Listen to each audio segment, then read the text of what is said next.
예. 세 가지 정도 준비했고요. 일단 우리가 여기 참석하신 분들 정도 수준 되면은 아마 이 정도 기본적인 내용을 다 알고 계실 거라 생각합니다. 하지만 뒤에 사례를 이해하기 위해서는 이 기초 내용을 조금 제가 설명하고 넘어가도록 하겠습니다. 상속세와 증여세 구분이 있는데요. 이제 먼저 한번 보시면은 여기 제가 부라고 표현을 했지만 이 부는 자산가를 재산 소유한 자산가로 이해하시고 들어주시면 되겠습니다. 자산가가 재산을 무상으로 이전하는 방법이 있습니다.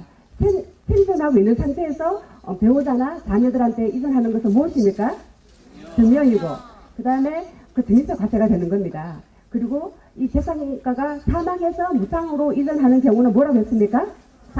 상속입니다. 그런데 이것을 구분하지 못하고 살아있는 아버지한테 상속을 받아야 된다 이렇게 얘기를 합니다. 그러면서 아버지를 그냥 그렇게 하는 불효를 저지르고 있습니다. 그래서 개념은 반드시 구분을 하셔야 되는 겁니다.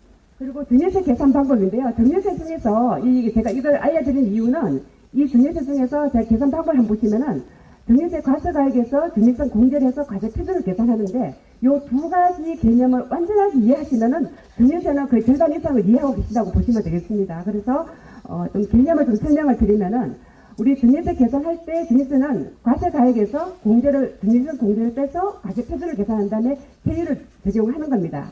이 과세가액이라는 개념이 굉장히 중요합니다. 여기 한번 보시면은 아마 여러분들이 많이 들어보셨을 거예요.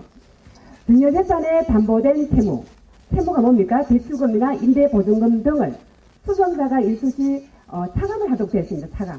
이것이 뭡니까? 부담부 증여. 너무너무 잘 알고 계시잖아요. 이게 부담부 증여입니다. 물론 이 채무는 여기서는 공제를 해주지만 이 부담부 증여본에 대한 그러니까 채무 일수부분에 대해서는 유상양도로 보기 때문에 양도 소득세 과세 대상에 해당되는 겁니다. 물론 이 부분이 비과세나 감면이나 그 해당이 되면은 비과세나 감면 받을 수가 있지만 2주택자, 3주택자 해당되게 되면은 마찬가지로 과세가 되고 중과가 되는 것입니다. 그리고 여기서 보시면은 그러니까 동일로부터 증여받은 거는 몇 년간 합산? 10년간 합산. 여기 동일은 누구로 해줍니까? 부모가 되죠. 부모. 그래서 부모로부터 증여받은 거는 10년간 합산한다는 거 반드시 기억을 하셔야 돼요. 그죠? 반드시. 그리고 이게 증여재산 공제가 있습니다. 공제. 이거는 증여자와 수송자 관계에 따라서 공제되는 금액인데 여기 보시면은 직계손실가는 얼마요? 직계손실가는 5천만 원. 그 다음에 만약에 자녀가 미성년자다 그러면 2천만 원. 그 다음 배우자는 얼마입니까? 6억. 그 다음에 친족은 얼마입니까? 1천만 원입니다. 1천만 원. 그런데 요거는 누구를 기준으로 몇 년간 공제되는 금액입니까? 수송자를 기준으로 10년간 공제되는 금액입니다. 증여받을 때마다 공제된다 안 된다? 안 됩니다. 이 부분은. 예. 그래서 이 정도 이해하고 넘어가시고요. 그 다음에 이제 여기서는 상속과 관련된 용어인데 뭐 시간이 없으니까 기초적인 것만 말씀 좀 드리겠습니다. 우리가 상속을 받는데 우리가 돌아가신 분을 피상속이라고 합니다. 피상속이 돌아가신 분.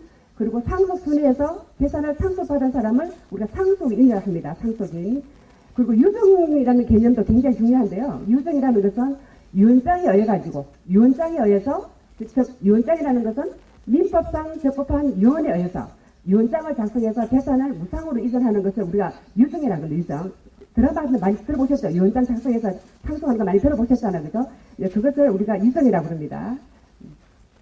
그리고 상속세를 계산할 때 이 상속세라는 개념도 굉장히 중요합니다. 상속세에 보면은 상속도 마찬가지로 상속세 과세가액에서 상속 공제를 한 다음에 과세 표준을 계산하고 세율을 적용하게 되면 세금이 나오는 겁니다. 여기도 마찬가지로 우리가 가장 중요한 개념이 두 가지입니다. 두 가지.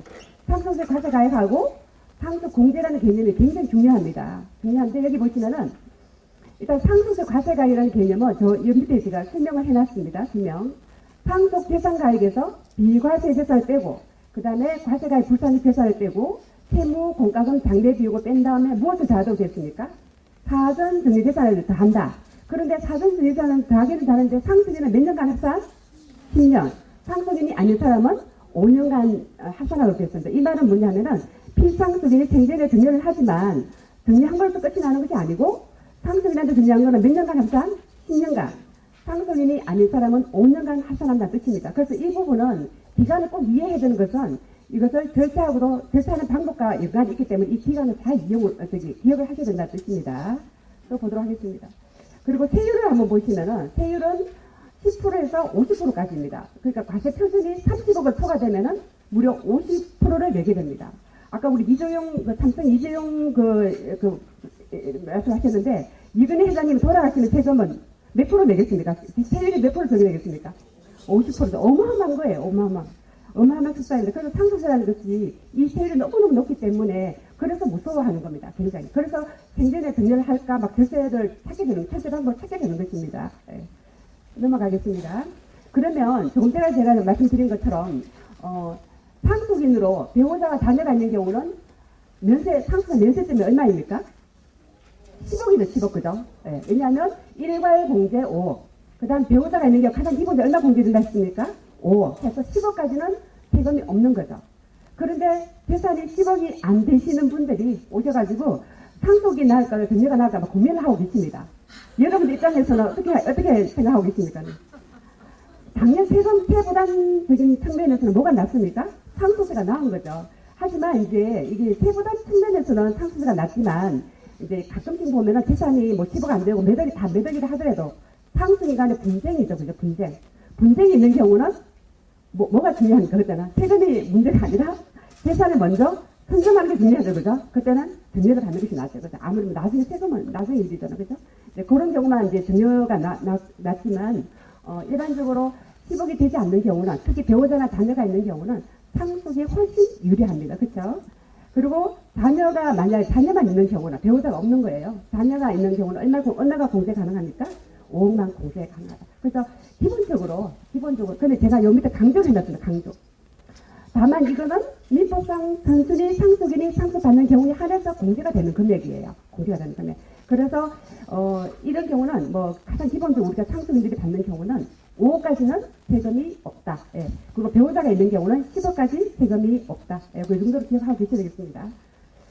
그리고 이제 구체적인 절세 방법을 가보면은요, 이제 한 5가지를 준비했는데 제가 시간이 허락되는 범위 내에서 중요한 걸 위주로 하겠습니다. 첫 번째 한번 보시면은 생전에 미리 정리하여 상속세를 절세하라 이렇게 되어 있습니다.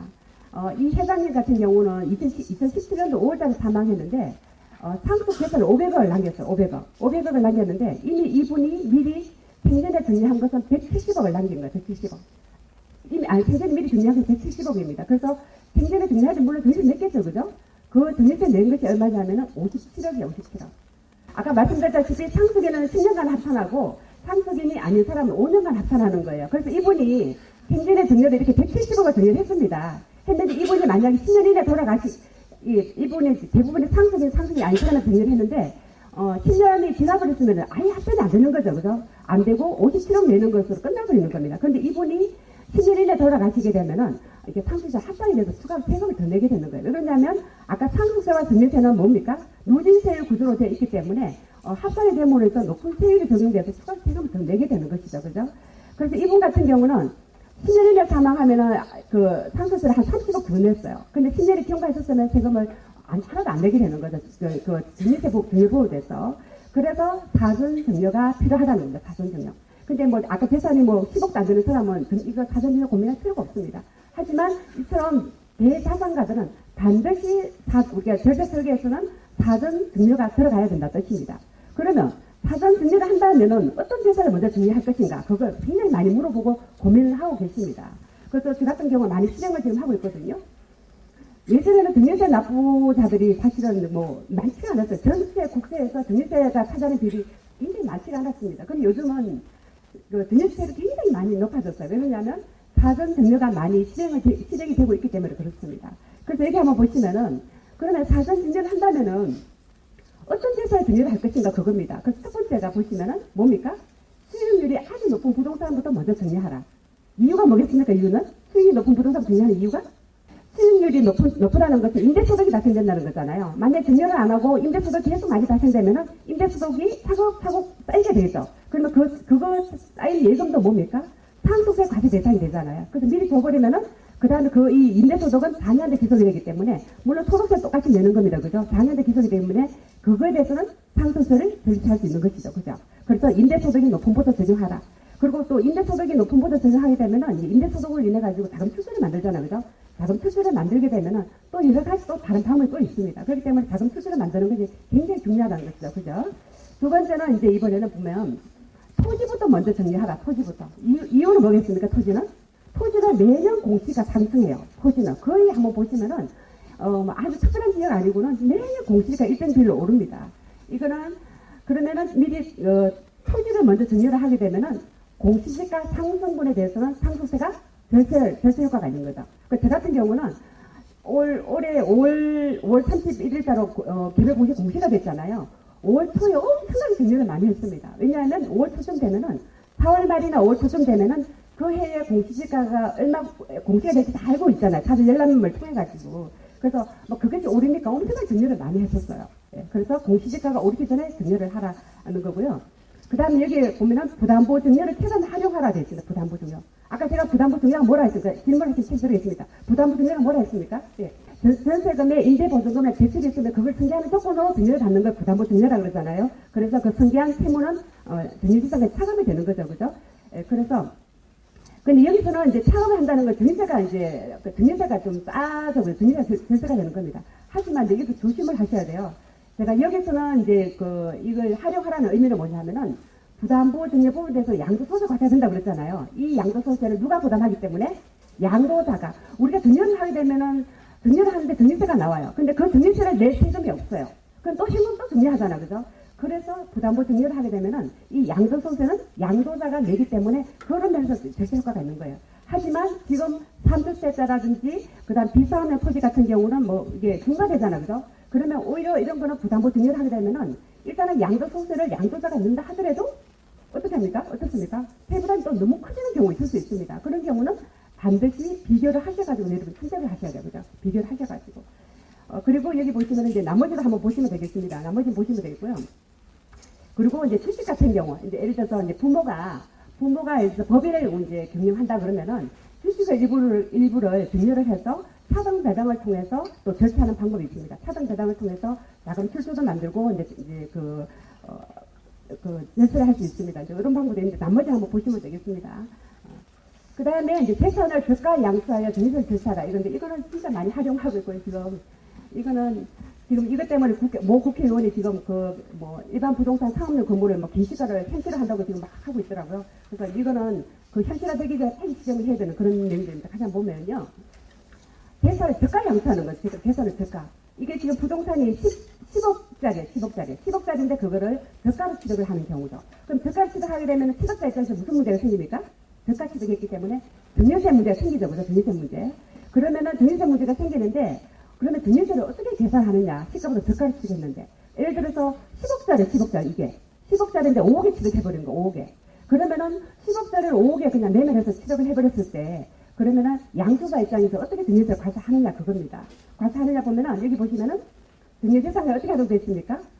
시가에서 뭘 빼도록 되어 있습니까? 대가를 빼고 아까 제가 10억짜리라고 했죠. 10억에서 대가 5억을 빼고 그 다음에 무엇을 빼도록 되어 있습니까? 시가의 30%와 상원 중 적은 금액 빼도록 되어 있는 거예요. 요것 때문에 이제 메리트가 있는 거예요. 요것 때문에 이게 가장 포인트예요. 이게. 그러면은 예를 들어서 10억짜리를 5억에 만약에 매매를 취득했다. 대가를 지불하고 그러면 증여세상 가격이 얼마가 나옵니까? 2억이 나오죠. 그죠? 5억에서 10억에서 5억을 대가 5억을 빼고 그 다음에 또 시가의 30%인 3억을 빼니까 2억에 대해서는 과세가 되는 거죠. 10억짜리를 2억에 대해서 세금 내고 가져가는 거죠.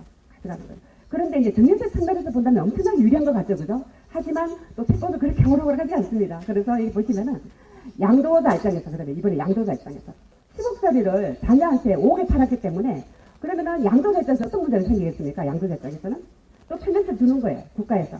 어떻게? 시가를 양도가액을 해서 양도세 계산합니다. 시가를 양도가액을 해서. 시가를. 그러니까 5억에 팔았지만 양도가 얼마? 10억으로 계산한다는 거죠. 그래서 이거는 이제 이렇게 하는 방법을 보시면요. 양도소득세, 양도책이 굉장히 많은 것을 이것을 적용하면 되겠습니까? 안 되겠습니까? 양도책이 많은 것을. 안 되겠죠. 그죠? 안 되는 겁니다. 그래서 이런 경우는 활용하는 방법은 이렇게 제가 보시면은, 재산을 취득하고 나서 2년 후에 저가로 양도하는 것이 가장 절세 방법이에요. 여기 한번 보시면 부동산을 취득하고 나서 2년이 지난 후에 기시시가로 평가될 때 저가 양도한다는 거죠. 우리가 세법상으로, 우리 부동산을 평가할 때 보면은 시가로 평가하는 것이 원칙이잖아요. 우리 증여세 계산할 때 시가로 평가하는 것이 원칙인데 2년 이내에 만약 취득한 가격이 있으면은 그 취득가액도 시가로 볼 수가 있거든요. 시가. 그렇기 때문에 2년이 지난 후에 증여를 하게 되면은 다른 시가가 없으면은 기시가로 과세가 되잖아요. 잘 아시다시피 기시가는 시가 대비 대략 몇 프로가 됩니까? 한 실제로 거래되는 금액 대비 한 5, 60% 높아야 한 70%밖에 안 돼요. 거기서 이제 절세가 되는 거죠, 절세가.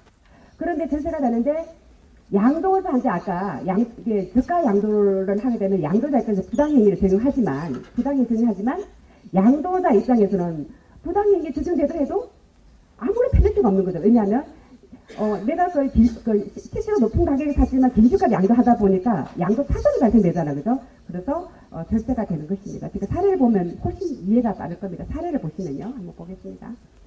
제가 실제로 이렇게 굉장히 이걸 사례를 많이 지금 하고 지금 진행 중에 있는 사례들이 많습니다. 이것이 한번 보시면요. 갑은 2년 전에 40억을 부동산 취득했습니다. 40억을 취득했고 현재 기시가는 20억입니다. 20억. 갑은 장기 부동산을 취득하고 2년이 지난 후에 아들과 며느리에게 각각 얼마? 4억에 양도를 했어요. 4억에. 그러면은 기시가는 20억이니까 지금 이제 2년이 지났잖아요. 그죠? 2년 전이니까 2년이 지났잖아요. 근데 지금 현재 시간은 얼마? 20억이죠. 20억을 며느리와 자녀에게 각각 4억 대가를 지불하고 양도를 한 거예요. 양도. 4억을 받고. 그러면 아들 며느리는 각각 2억을 해서는 이제 근로소득이라든지 비실금 등을 자금 출소가 있는 거예요. 그러면은 절세 효과가 어떻게 했느냐. 갑은 양도 차손이 발생하기 때문에 양도세 부담이 안 되죠. 왜냐하면 이 갑 입장에서 양도가액이 얼마입니까? 20억. 취득가액은 얼마? 40억. 그렇게 양도 차손이 발생되고. 그러면은 며느리는 아들과 며느리는 뭡니까? 아들과 며느리의 등유재산가액은 얼마입니까? 아들과 며느리의 등유재산가액은 저가 양수자로 그죠?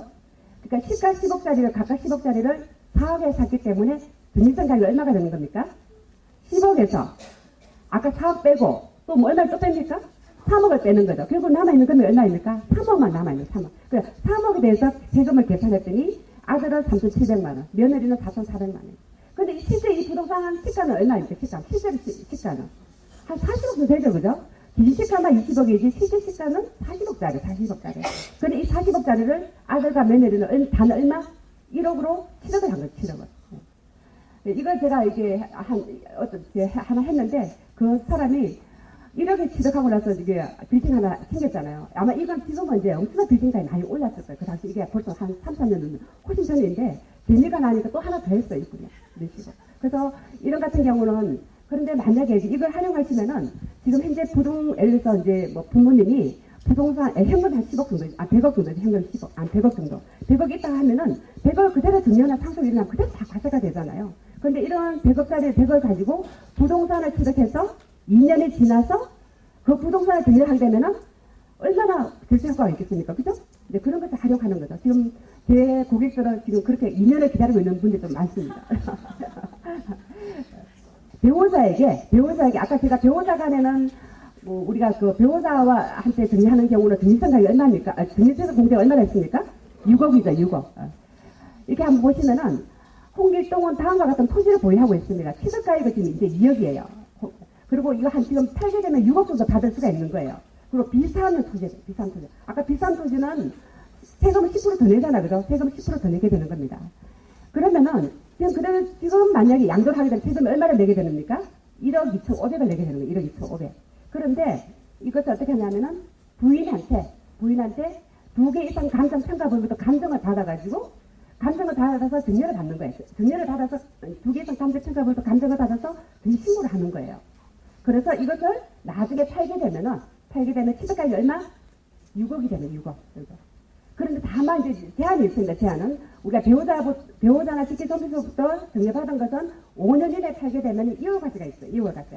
그러니까 2월 가치가 정해진다는 의미는 증여자의 증여 취득가액을 양도소득 계산할 때 그 증여 취득가액이 된다는 뜻이에요. 그래서 이 절세 효과를 누리려고 하면은 얼마 후에 팔아야 된다고요? 5년 후에.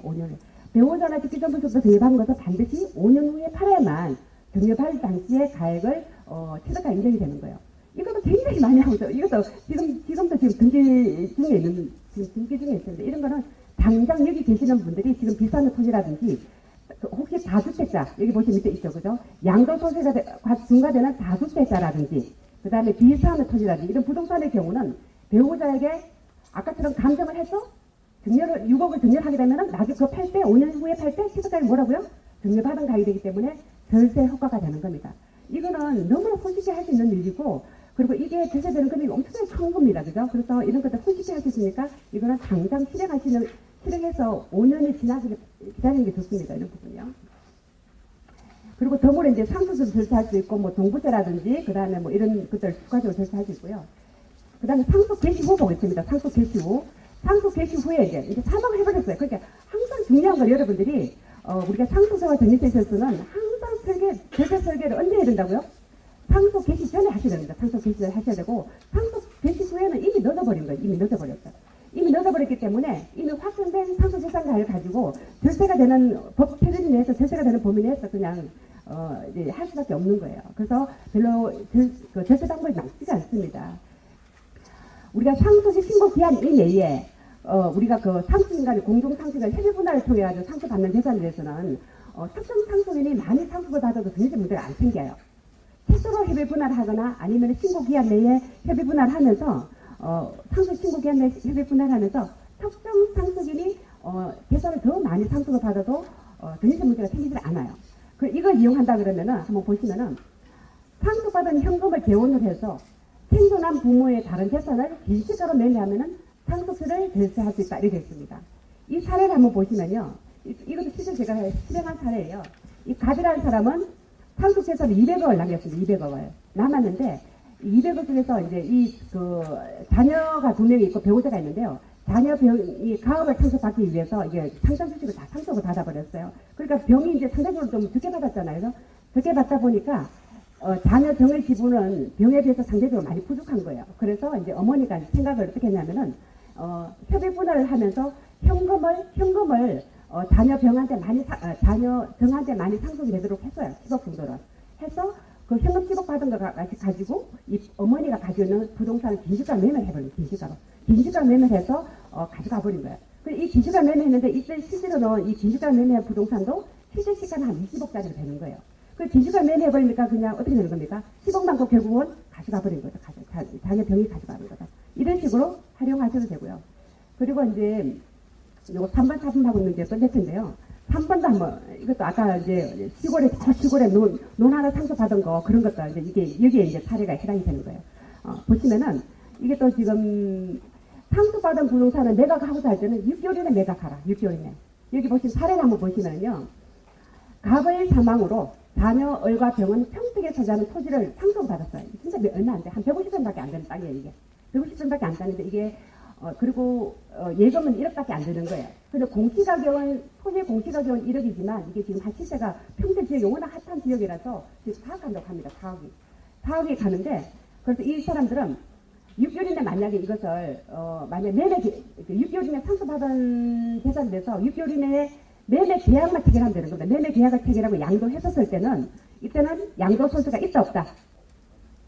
양도 손해가 없습니다. 양도세가 없습니다. 왜 그러냐면 우리가 상속받은 재산을 6개월 이내만 매매 계약 체결만 하기만 하면은 그 매매 가액이 상속재산의 시가 해당되는 거죠. 시가 해당되기 때문에 상속세는 물론 그 사업으로 상속세 과세가 되겠지만 양도손세는 시가가액과 양도가액이 동일하기 때문에 양도세가 없는 거죠. 근데 이러한 방법은 상속재산이 많은 경우에 적용될까요? 적용하면 되겠습니까? 안 되겠습니까? 상속재산이 수십억이 되거나 수백억이 되는 사람은 적용하면 안 되겠죠. 왜냐하면 그거는 오히려 양도손세보다도 상속이 더 많이 나오기 때문에.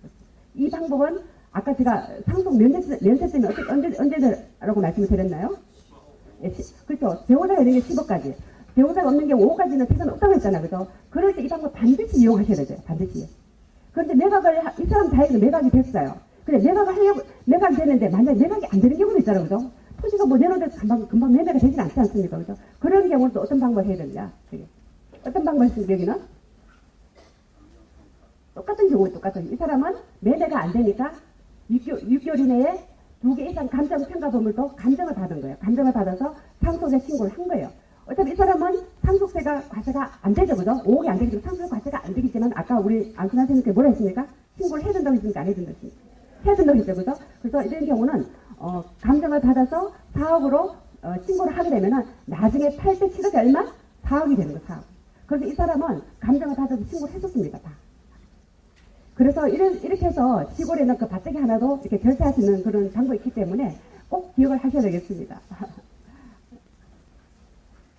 예, 수고하셨습니다. 이 정도 하겠습니다. 감사합니다.